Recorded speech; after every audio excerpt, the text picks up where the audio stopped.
Learn how to sell. It is the foundation. Not just how to sell yourself, learn how to sell ideas. Because people who know how to sell ideas are people who move the world. One of the stupidest propaganda out there is work smart, not hard. It's silly propaganda. You always preach about the three M's of money: make money, manage money, and multiply money. For example, if I see a market, if I look at a market and there is nobody making $1 million in that market, I don't enter that market because I don't believe there's passive income anywhere. Building a company, especially when you're starting out, is no way you go give 8 over 10. If you want to do that, go work with big companies. Find a dead mentor, then find a living mentor. You know, life is fun because you could walk towards something, then when you get it, oh, this is it.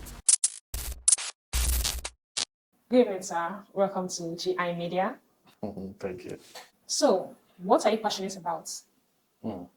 I believe that entrepreneurs will build Africa. I've said this on multiple occasions, that the Andrew Carnegies, the JP Morgans, the Rockefellers, they built America. They were instrumental in building systems that help build America. So I believe entrepreneurs will also build Africa. And I have this deliberate attempt to build up the next generation of world movers, people who are going to shake Africa, entrepreneurs. So I help entrepreneurs scale their businesses. I help them start. You know, there are some curious individuals who want to be financially successful, who want to make impacts, but they don't know where to start. So I teach them skills and I help them start on this journey. Then people who have already started on their journeys, I help them scale. I help them, get to where they want to go as a business, as a corporation. Yes. Okay. So, what are the very first steps you took in actualizing your vision? That's interesting. Start with learning a skill. When I started out, I tried so many businesses and failed. I mean, I sold earthenwares. I remember going to Ileife, buying earthenwares, Ileife in Western Nigeria. I bought earthenwares and I sold them. I bought them, sold them to people who are florists to put in their flowers. I remember buying plain polos, printing on them, selling them. I remember starting different online businesses and I didn't succeed till I started to learn skills that could help me build businesses. So I started with copywriting, and from there, I just kept on developing, and it's crazy where we are right now. Awesome. Awesome. So, what's the most interesting experience you had when you went to get materials in your Ilefe? Oh, Ileife was an amazing place. It was an amazing place. I was invited specially by my first ever mentor, Michael Afinfia. He invited me for his book launch. So I went for his book launch because, as of then, I used to be a video editor, videographer. I take videos and, talk about different places in Africa. I've always been passionate about sharing a good image about Africa. So I used to snap nice pictures, tourist destinations, blog about it. So the great Michael Afilfia, like I love to call him, picked an interest in me because he loved my writing and other things. So because of all that, he invited me to Ileife, all expense paid.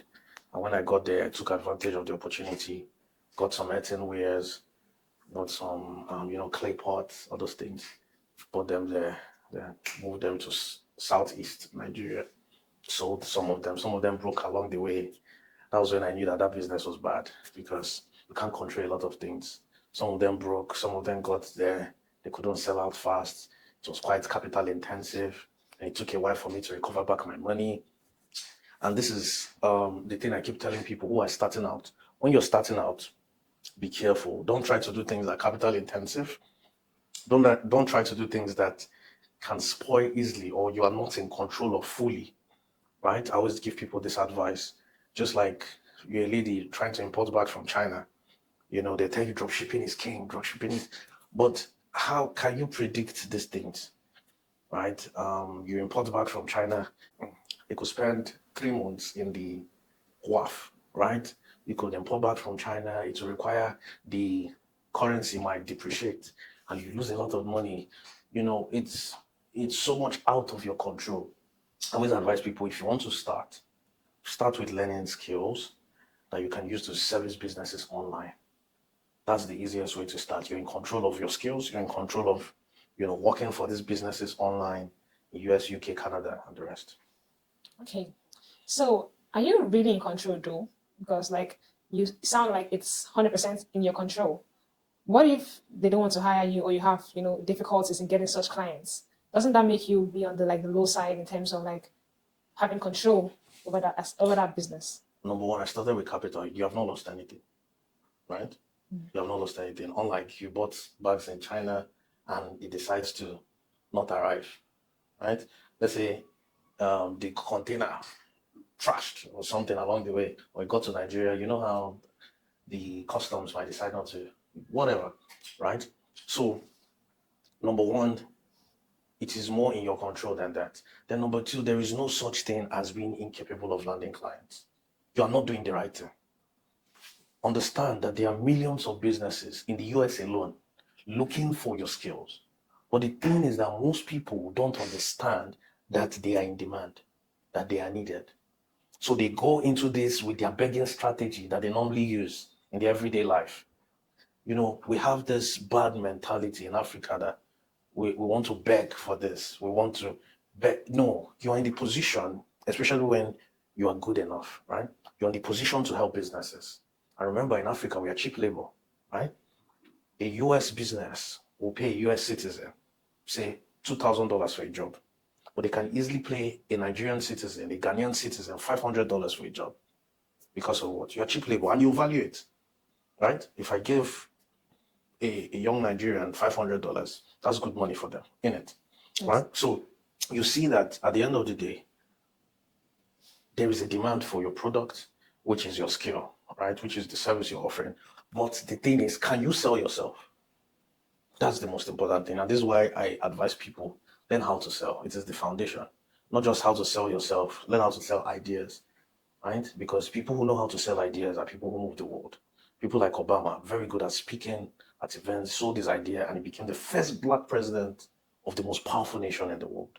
A nation that a few years ago, racism was, Obama couldn't drink in a restaurant where white people were drinking years ago.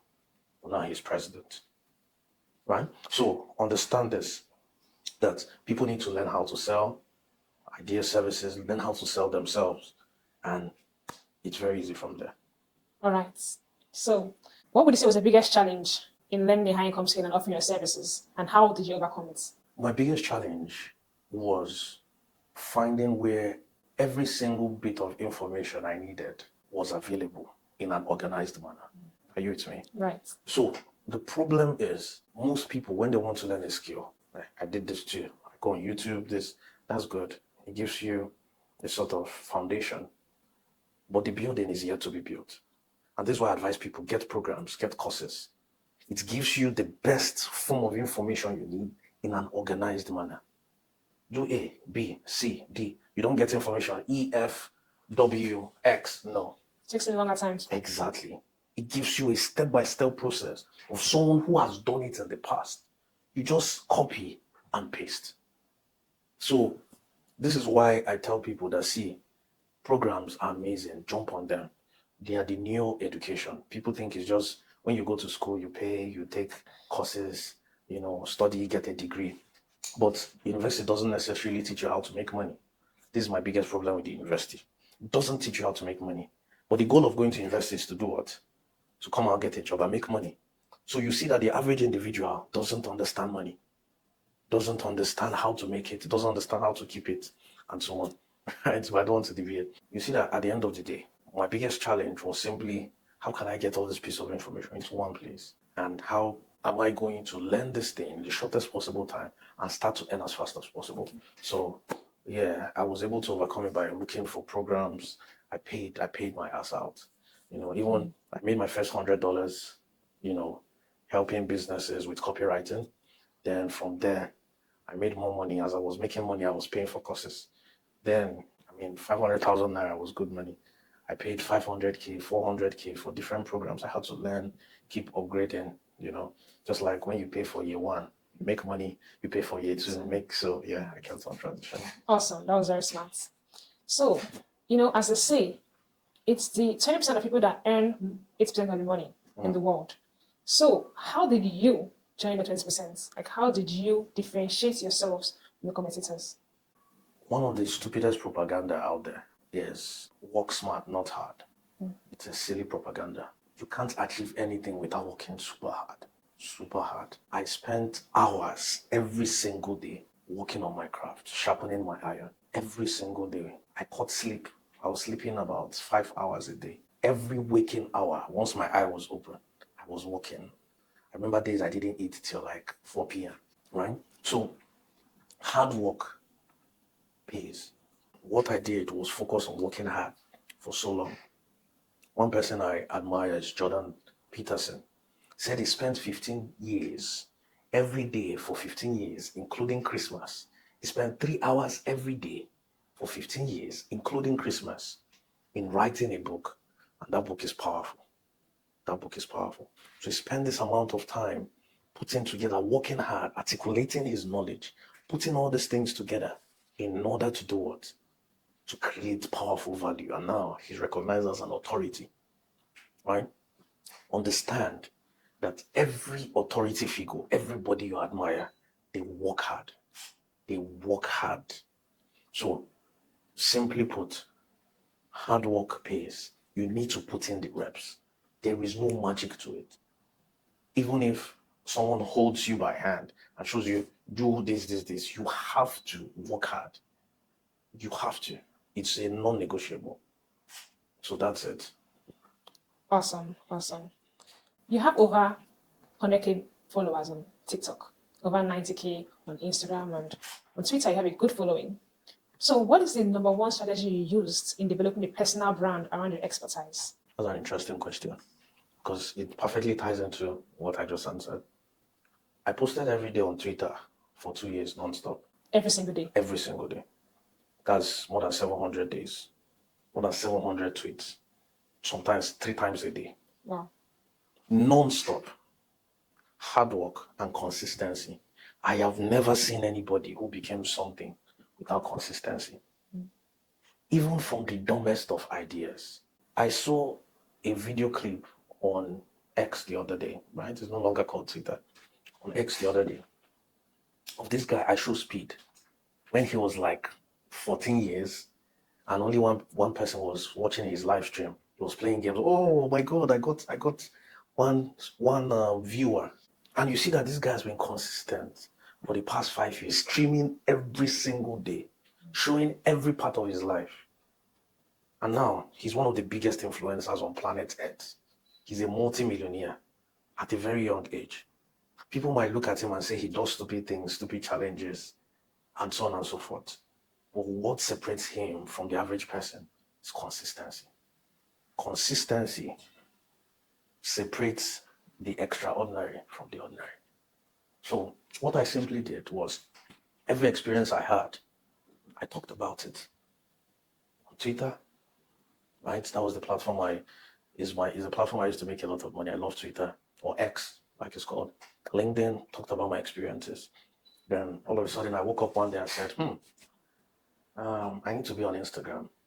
I needed to work to my advantages. For example, I know that I'm an above average looking guy, right? So I had to say, Instagram is visuals.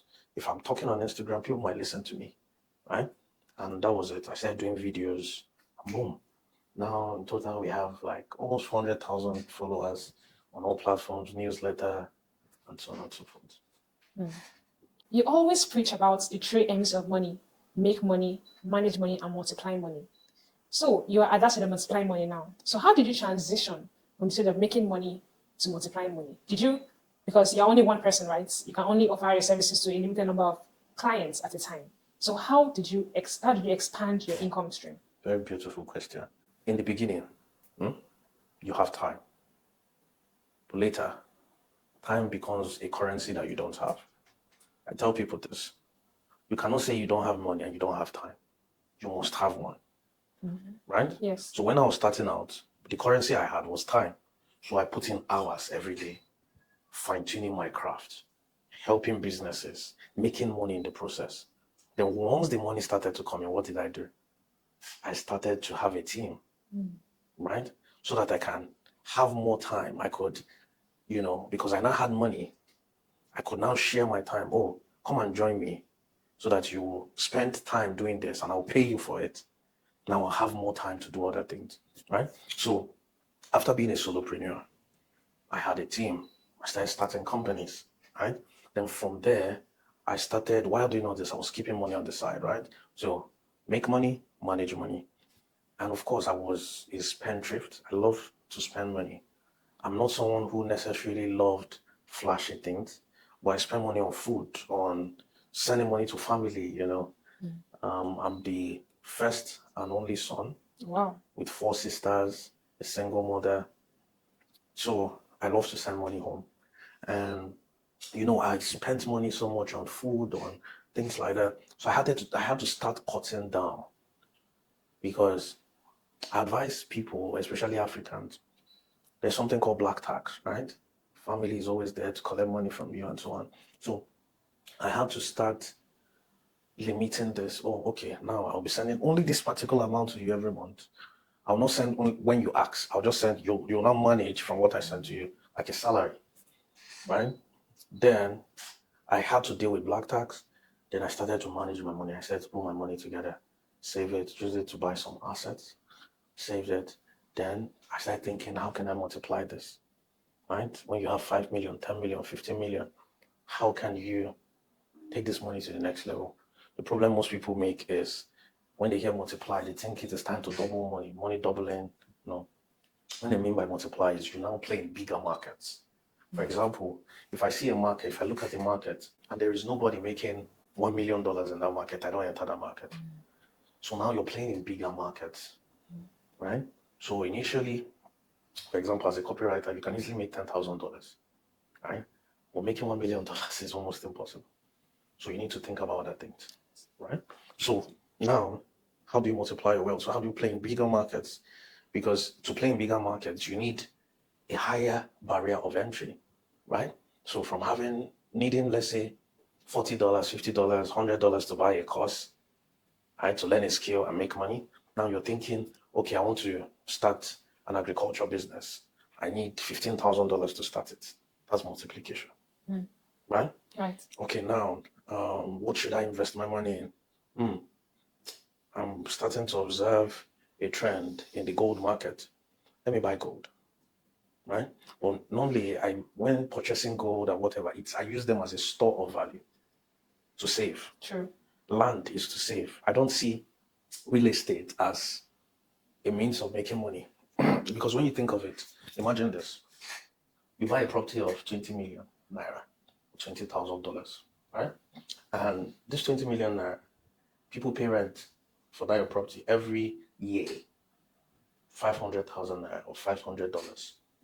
How long would it take for it to be profitable? Every year. It will take you 20 years before you can break even. If it is 500K or 500, that was 40 years. It's not profitable, it's not reasonable, but it's what we call a store of value. And it is something you can use to walk into any bank and ask for a loan. This is what business owners don't talk about. That those things you are using it as a store of value, you're using it to save so that you can be a dependable individual. When you buy land, when you buy property, you have tied down wealth. So now a bank can see that as a collateral and easily give you a loan of 15 million naira or $15,000, right? Right. So you see that it's easier for you to get loans, for you to, make some certain kind of moves in the business world when you have such things. But they are not necessarily a means of multiplying money or making money because it takes you 40 years to be profitable. Real estate is mostly a silly investment if you don't know what you are doing. But it depends on, some people would argue that it depends on the kind of real estate you are into. Yes, like I said, I remember having an interview the other day, and I said this. There are different types of real estate. There's commercial, Okay. there is home, I've forgotten what is residential, right? But when you think about it, especially when you invest in Nigeria, abroad, in Nigeria. Europe, abroad, you see that they pay you per month. Rent is per month, everything is per month. But this is a whole year. How much are they paying you? Are you eating? Yes. So you see that real estate in Nigeria, unless you're doing something like short let, Or fixing and flipping or wholesale real estate. that is no longer a passive means of income. Yes. That doesn't work for me. I have what I do for a living. I'm not a real estate agent. Do you understand? I have an active. I'm now thinking of something that is a bit passive because I don't believe there's passive income anyway. There's just you know, The amount a of work you put in is not. variable activity of income, right? Because every income that you make, one way or the other, you're actually active, one way or the other, right? So there's no such thing as you put your money and forget it. One way or the other, you're active. Now I've talked about the making part, the managing part. So that managing part, I was storing value in terms of, let's say, land or something that you can flip later, so you have cash for multiplication. So real estate, like our advice, is mostly a store of value, especially in most parts of Africa, right? It's a store of value. Then if you want to enter into real estate as a way of making money, then it is an active income. It's like a full business. You need to learn how to flip and so on and so forth. It's no longer a bit passive as you like it, right? Just to round it all up, you can see exactly how I started to make money, how I managed it. Then the third part is the multiplication stage, right? It never stops. Where to multiply your wealth, it never stops. You keep thinking of ways to multiply. One thing that I love to do is find little businesses, help transform them, and make money from it. Right. So what we're currently working on is investments like angel investors and the rest. So we're working on that. When I visited Namibia to speak, there are some businesses that currently working with to help take them to the next level and so on. Yeah. That's brilliant. Okay, so when it comes to the multiplication stage of making of money, many people get it wrong there when it comes to scaling. And one of the things that make them fail is when they try to build a team and they hire the wrong people and people who are not committed to the vision. So what would you say was one key factor that made you successful in picking the right team to work with to help you scale to the next level? Getting the right team is not easy. It took me a lot of studying people. I think what helped me was I was big on human psychology, because as someone who started with marketing, sales and marketing, we deal with human psychology a lot. We deal with research, observations, so that we can help sell products to human beings, right? So it helped me at least to be capable of studying people and know that this person is not a good fit. These people, they are too lazy. Because when you're building a team, you need to get a set of people who more or less are ready to, would I use the word, die for what you guys believe in, right? These people, they need to be people who are hardworking, and I have an amazing team. They said CEOs should not be attached to their team, but I'm someone who is super attached to my team, right? I have an amazing team. I love, because it took a lot of research for me to, get them. So I advise people, especially when you are starting, because when you become a big corporation, it becomes a bit harder when it comes to getting into their lives and hiring, right? But I advise you, even if you're a small company, if you're a big company, try as much as possible to get into their everyday lives, their social media, not just what they post, how they interact. Get on an interview with them, find out how they reason, ask them critical questions, and so on and so forth. So building a team that you can trust is very important, but you need to be careful, because some of your team members, it's more like, are these people ready to give their all? I've had some bad experiences too, but at the end of the day, the main thing is make sure the good outweighs the bad.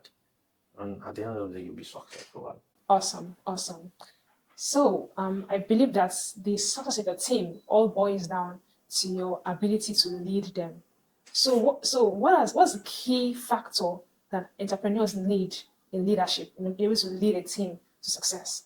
I will say two things. Understand the effect of mirroring, and number two, understand empathy. So effect of mirroring, just like a father gives birth to kids, and anything you do as a parent, your kids are observing you. You don't know it, but they're soaking everything up as a sponge, right? So you're not perfect as a leader, but understand that people that you lead are always observing you and they're learning from you. So, and they mirror what you do, they mirror your hard work, they mirror your passion. If you're not passionate, it will show. If you're not hardworking, if you're not it will show, right? So be cautious of the mirror effect and become a reasonable person that other people can mirror. Because you shouldn't be a leader in the first place if you're not necessarily passionate and hardworking, right? Then the second part is empathy. They're humans, not robots. They need to be ready to do a lot of work and give an 11 over 10, honestly. Right. Building a company, especially when you're starting out, is not where you go give 8/10. If you want to do that, go work with big companies, right? Become an insignificant part of a huge company, right? But if you want to make significant work, if you want to be part of the founders, right? Because I tell my team that the goal is to be an entrepreneur when you are part of a startup. Intrapreneur, these are people, for example, Facebook, right? Facebook made 10 people billionaires. Google, Apple, these people made a lot of people multi-millionaires. But you only hear of Steve Jobs, you only hear of just the founders and co-founders, but the other people making a lot of money because of what? They started with the brand. They brought innovative ideas and they were rewarded with shares and different parts of the brand, right?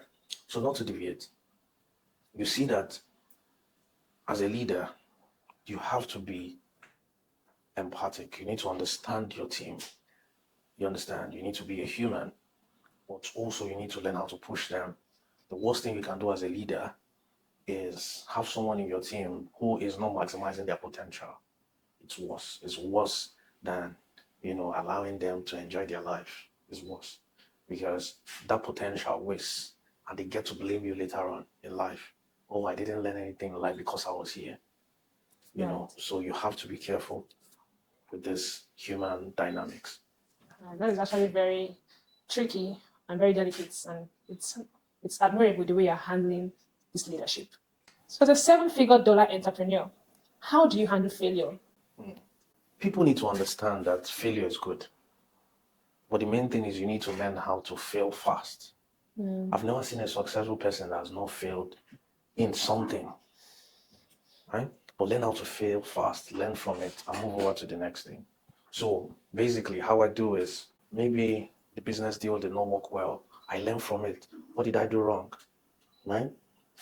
For example, very early on in my career, I learned that perception is key. You might not know it, but perception is key.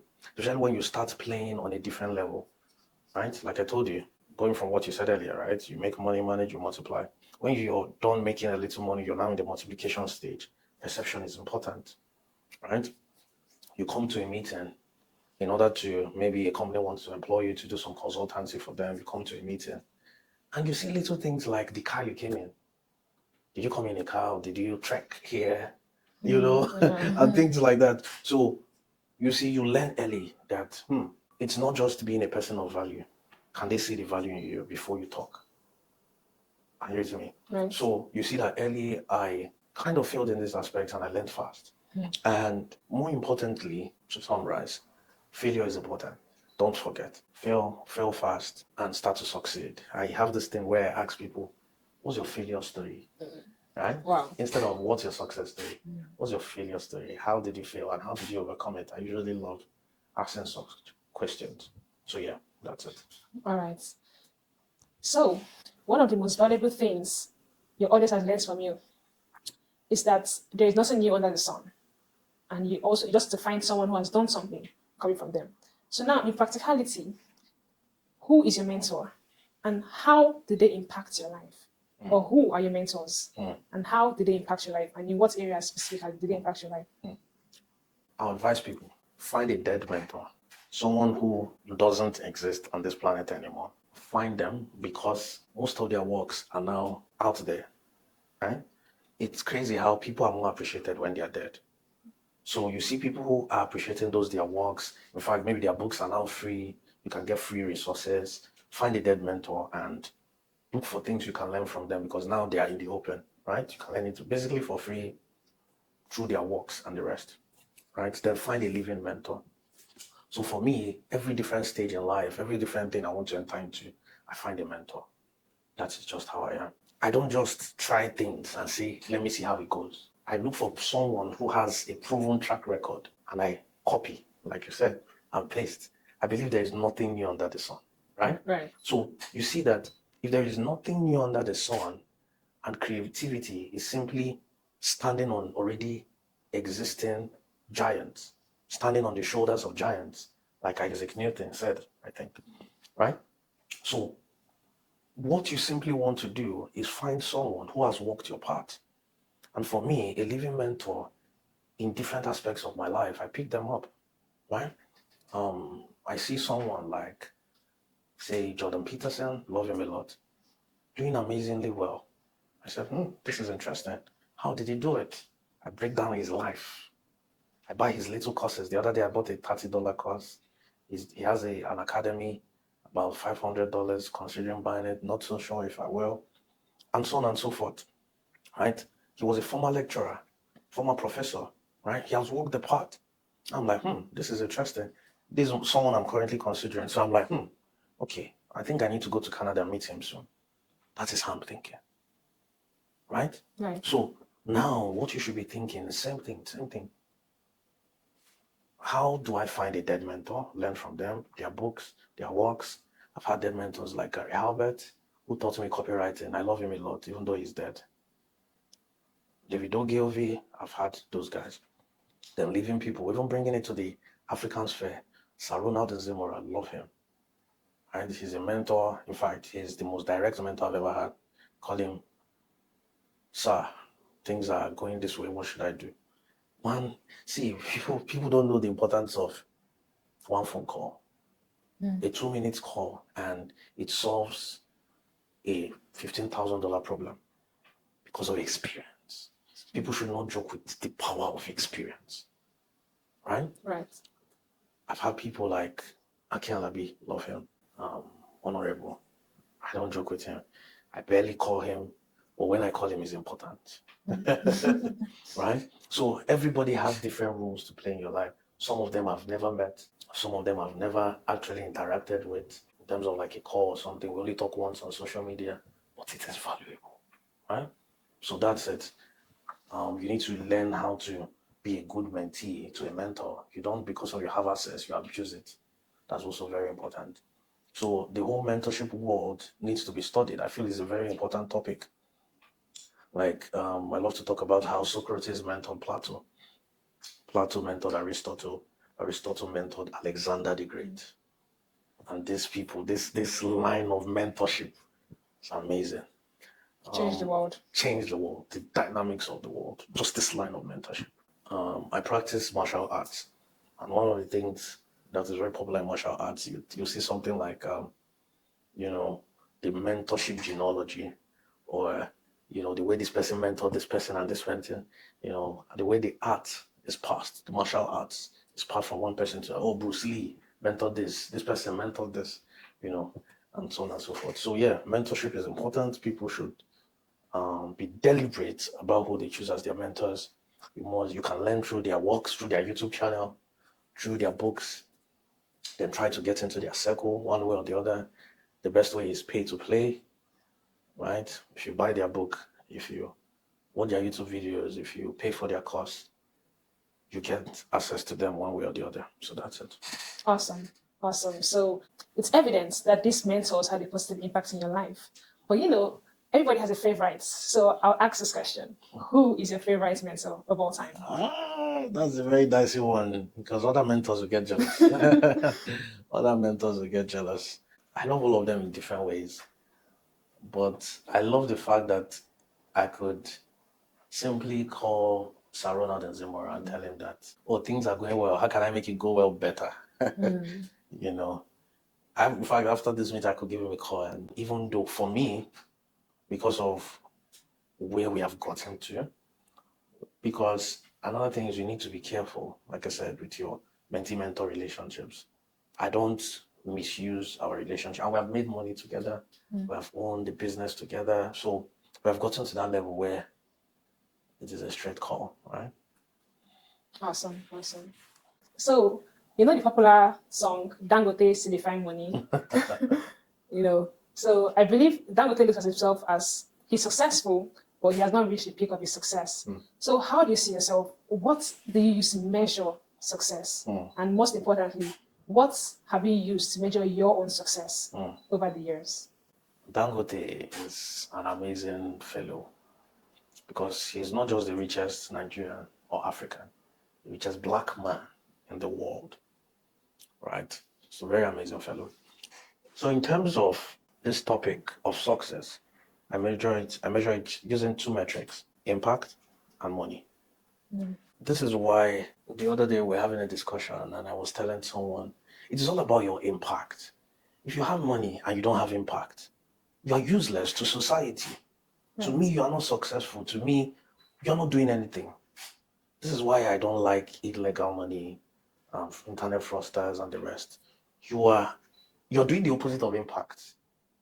You are sucking people dry, you know, and doing the opposite of impact. Then you're just living life like it's nothing, right? So very simply, I measure success based on impact. Impact in terms of people around you, right? How many people, in fact, how many people, for example, I was talking to my woman the other day and I was saying every single month, I know how much leaves my account, paying for services, my team, this and that. At least when I am dead, or if I die today, some people will feel it. That is impact. Are you with me? Yes. But imagine you're just a random person who scams people and the rest. If you die, people will be happy. Right. Do you understand? 100%. So that is impact. Because I know, oh, charity organization, I know, just different ways that I've been able to help. That is impact to me. That is success, right? Then, of course, money. I'm not someone who is overly attached to artificial things, right? I don't necessarily love to show off or, you know, just that sometimes your lifestyle is so good that you want to inspire other people a little bit, right? So, but yeah, money is important. Money that could fund your freedoms. Like I love to say, financial freedom, location freedom, And time freedom. and time freedom, right? So, money that can finance your freedoms and allow you be anywhere at any time you want. So that's success to me. Awesome. And also, just to chip in, that money is about the numbers, and the numbers are an evidence of success. Mm. So you're a successful entrepreneur, and you've had a lot of victories, a lot of proud moments. But what is that one particular proud moment that you can never forget, that you rank above all other victories that you've had over the years? Mm. Life is funny because you could walk towards something, then when you get it, you're like, oh, this is it. Right? So you walk towards hitting your first $100,000. When you get it, like, so this is it. Right?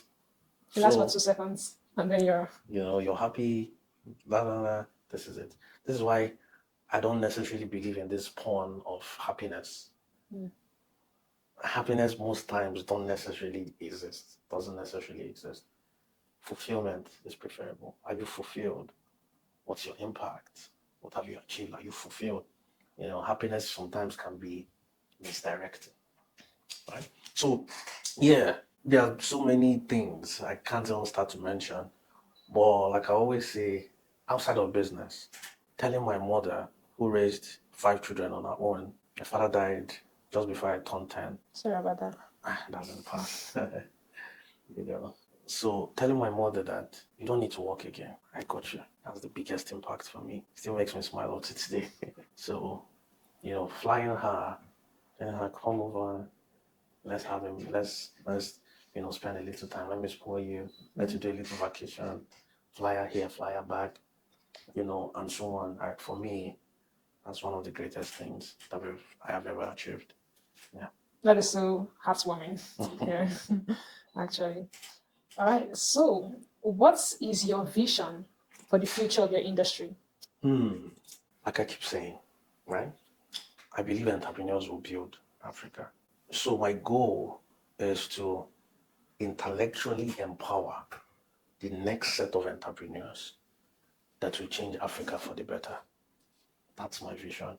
If I can help 50,000 people directly and 5 million people indirectly, I would say that I have greatly achieved my vision. So I'm putting a lot of things in place. Having Sales School Africa, which is an edutech company, that teaches people sales and marketing skills. I'm also setting other things in place. GI Media Consulting, where we just teach people for free. YouTube, social media, you know, about wealth and self-development, and how we also help businesses scale, help them with their sales processes and the rest. So you see that this is my sole vision, changing Africa through entrepreneurs. So where I see my industry, I really see my industry growing is a knowledge-based, information-based industry. So I see it growing in terms of, I see more and more people embracing alternative education. It's not just getting degrees, it's becoming a person of value, getting high income skills, you know, building powerful businesses that have impact on their immediate society, in their immediate society. So I see it becoming something that would become more talked about in the next 3 to 5 years. People are going to be talking about these things more and more, kind of similar to how it is seen maybe in the United States now, which will be a bigger industry very soon. Awesome, awesome. And as the future grows and expands and gets better, it also creates some fears for people. For example, the rise of AI. So what is your view on this? Do you think AI will replace a lot of high income skills, or what impact do you think AI will have over these high income skills in the next 5 years? People need to understand that AI is a modifier and not there to replace. AI will help your work to be easier. When we talk about high income skills, take for instance copywriting, it is all about understanding human psychology and helping businesses sell to their customers through words, right? So you can't take away the understanding human psychology part. You can't take the part that a copywriter is a research expert, right? You can't take the part that a copywriter is a sales machine, right? So all these things, you can't take it away. So that is what artificial intelligence cannot do over original intelligence, right? We are original intelligence. Remember, artificial is a copy of something original. Right. Have you ever seen where artificial is better than original? No. There is a funny thing that they said the human brain, Albert Einstein, one of the greatest minds to ever exist, when he died, scientists did something surprising. They divided his head and brought out his brain, kept it in a lab. People did not know about this for years. And later they said, oh, we have Albert Einstein's brain in the museum. Some were like, ew, that's disgusting. And some were like, please do research on his brain. And they discovered something, that he had not used more than 10% of his brain. This is one of the most intelligent men to ever live. We have not started. AI cannot replace original intelligence or I. So we need to be careful about these propagandists all over the world. And we need to start to think how we can use AI as an enabler to max out our original intelligence. That's all. No, that's so eye-opening. Oh, okay. What is the biggest myth about being a self-made millionaire that you would like to debunk in this video?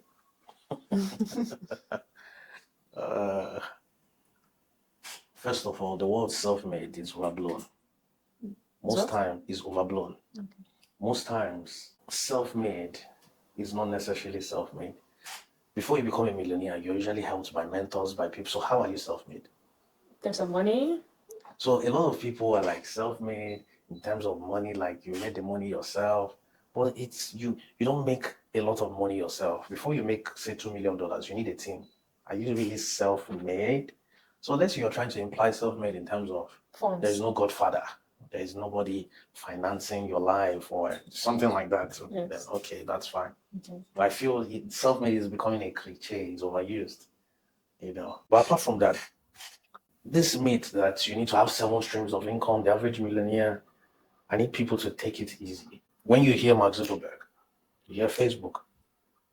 When you hear Steve Jobs, you hear Apple, they dedicate their life to one thing and one thing alone. They pour out everything to it. So I made a mistake when starting out, thinking I needed multiple streams of income. Remember telling the story of how I was a video editor, videographer, travel blogger, still selling earthenware, still printing polos. That's a lot. 7 streams of income, and that's what I was targeting. So you need to understand that every great man pours their heart and soul into one thing. And that's why it becomes so great. Into one thing. So when that thing becomes so big, then you can diversify and put your money into other things, right? But 90% of the time, I will even say 99%, people become millionaires from one thing. Then they start to diversify. So people should stop falling under this impression that you need passive income, you need multiple incomes. Get something good that you're sure that you're playing in a big market and maximize it. Take a huge market share. So that's very important, something I think people should note. Okay. All right. So you've given a lot of valuable advice in different aspects of success in general. So to the person watching now, how do they start? Where do they start from? What is the next thing they do after watching this video? Beautiful question. Start with discovering a mentor. Discover where you want to start, who you want to emulate. Like I said, every great person in life became something by admiring somebody. Julius Caesar, at the age of 32 years, he got to Spain and he saw a huge statue of Alexander the Great. He cried.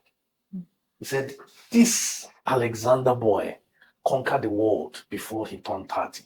I'm 32 years. And what? I've not achieved anything. Look at this boy. He achieved this in his 20s. Now he died at 31. I'm 32 and I'm nobody. Julius Caesar went on to become one of the greatest emperors to ever exist, heading the Roman Empire that existed for centuries, becoming the world power.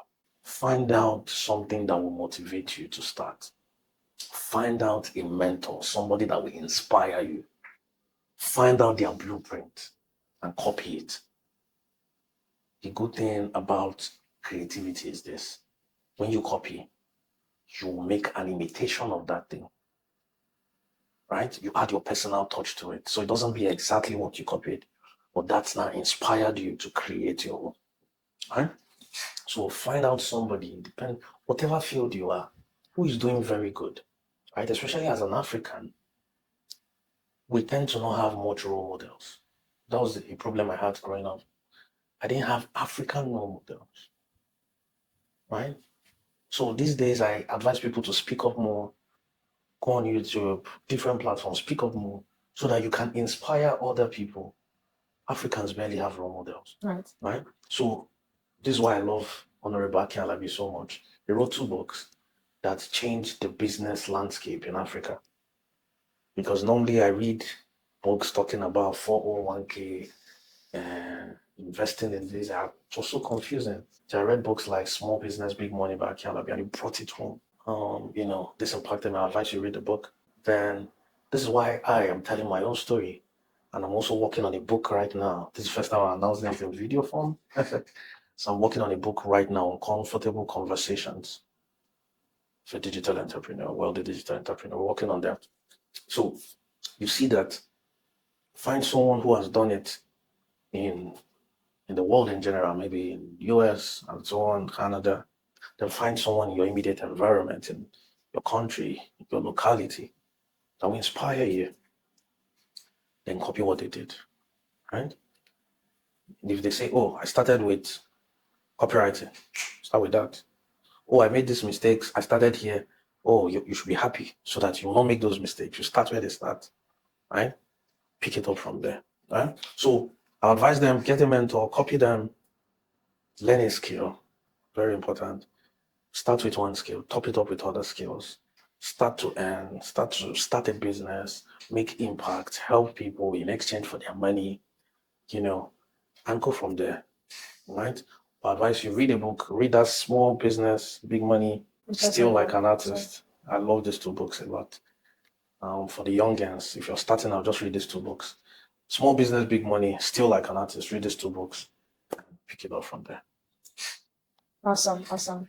So you've talked about how you started, how you worked very, very hard. You put in every single hour you could put in, right? And I'm sure you still work hard up to this day. So how do you manage your work-life balance? Or do you have a work-life balance? And how do you do it? I advise young people, be careful the knowledge you glean from the Western world.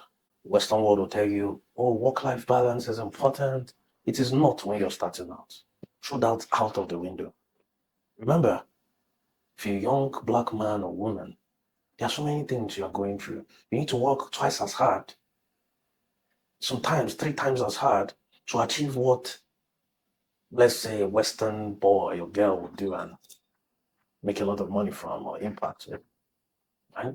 So you need to be careful of some Western advice. This is why we're doing things like this to educate and bring it home. Work-life balance does not exist, especially when you're starting out. It's work, work, work, work. It's hard work, right? Then maybe later on, when you start to, have kids, you're now trying to regulate your life and so on. But every waking hour should be impactful to you. Whether you are using it to grow a business of yours or you're using it to grow another business, but make sure anything you're doing, you're a partaker and not just an observer, right? So, how I simply structure my life is right now, because for now, I've been able to make some impact, make some money. So now I reduced, you know, excess work, right? When I was starting out, sleeping 8 hours was nonsense. That advice, throw it outside the window when you're starting out. Cut it. 6 hours, 30 minutes is enough. The richest man in the world, Elon Musk, sleeps 6 hours, 30 minutes. So how much you trying to come out of the trenches? Trying to come out of an average home? Throw it away, right? Cut it down. Then every waking hour, normally anybody listening to this should have school or 9 to 5, right? Do that from your 9 to 5. Then what happens from your 5 p.m. to 9 a.m.? Hard work, hard work. Find out something that you are sure would profit you, would benefit you, then work tirelessly towards it, right? Yes. So, Because I see you go on vacations, like yeah, past the stage of working hard and now exactly. living life to the fullest. So now I'm able to travel, go on vacation. And the funny thing is, even when I travel with work in mind. For example, I'm going to Namibia to speak. Then after that, I go on vacation, right? So I'm going to say Rwanda to speak at an event. After that, I go on vacation. So I still find a way of intertwining work into my vacations or everyday life. So people might say that is bad, but it's exciting, right? So make your 5 p.m. to 9 a.m. work. Cut down your sleep. Strategize. Understand that people with routines will always rule the world. Routines rule. People with Nice. routines will always rule the world. Have a routine. Yes, some people will say it's boring, right? But that's the sacrifice you have to make. This is why I advise young men, leave women alone. Because she will say you are boring, unless she understands that vision, then that is different. Those are exceptions. But the 80% of the time, 80% of they will not get that. The woman wants to be pampered, the woman wants to be taken care of. So your goal is to first of all make a lot of money to take care of yourself, your loved ones, not when you are still trying to survive. You're talking about women. Make enough money for yourself. Then you can now bring a woman into the fold. Now, let's say you used to work 6 hours. You have to cut it down because you need to call her midnight call, flirting, telling her stories. She's telling you about what happened in a day. Women are very funny, right? So, but they're beautiful people, beautiful creatures. So you see that as a young man, you have to be careful, set your priorities straight, right? Same with the ladies. So when starting out, every waking hour, forget about other people. It should be about yourself and the work you choose to do. Right? Let's say you're a marketer, you're a full stack marketer. Focus on that. Become a person of value. Then start to make valuable money. And boom, everything goes from there. Awesome. Best blueprints. Okay. So what is the best advice you would give to an 18-year-old student who has you as a mentor? I think that person should watch this full video. Awesome, yeah. They will learn a lot. They should watch this full video. This is also why I'm writing a book. The book I'm writing is like a letter to my 19-year-old self, right? Telling them what they should do to be successful, what they should do to make an impact, the path to follow. So, and this is why we continuously share content and teach. It's not for fun, it's not easy, it costs money. We're doing it, right? So, at the end of the day, you just need to put one foot forward, stop thinking. A lot of people are stuck on this thinking porn, oh, I want to be great. When I am great, I will drive this car. I will stop thinking and start to act. Everybody has ideas, but few people execute. Start to act. Create a routine for yourself. Right? Create a system. Oh, I'll put out one piece of content every day on Twitter and LinkedIn every day. I'll reach out to 50 businesses every day. Tell them that, oh, I can help take their YouTube videos to TikTok. That's a big industry. People are making thousands of dollars from. I know people have mentored that are doing that. Right? So have a routine, have a goal, have a strategy to hit that goal. And the sky is your starting point. Awesome, awesome. So I must say, every single advice and lesson you have given in this video is something that people pay for. It's knowledge people pay for. Things you read in books and everything. So I would advise anybody watching this video currently to like, share, and subscribe, and also jot down every advice that they can apply to themselves. And also, once they're done watching this video, do not wait, start to implement, because speed is what defines success. Any last words to your viewers and people watching this video? Like you said, speed is very important. It's what changes everything. And I will tell people this. It is harder to go from 0 to 1 than from 1 to 9. So just like when a rocket is leaving the surface of the earth, it spends so much fuel trying to leave the ground. But when it's up, the fuel sends little fuel because now it is flying. When, as a rocket, you're a rocket right now, a space rocket, waiting to move. It's going to be hard, right? But once you lift off the surface, once you start to earn, make some money, make some impact, it becomes a ripple effect. It becomes easier from there. So do not relent, do not give up. Move, reach for the sky, stay intentional, and see you next time. Awesome.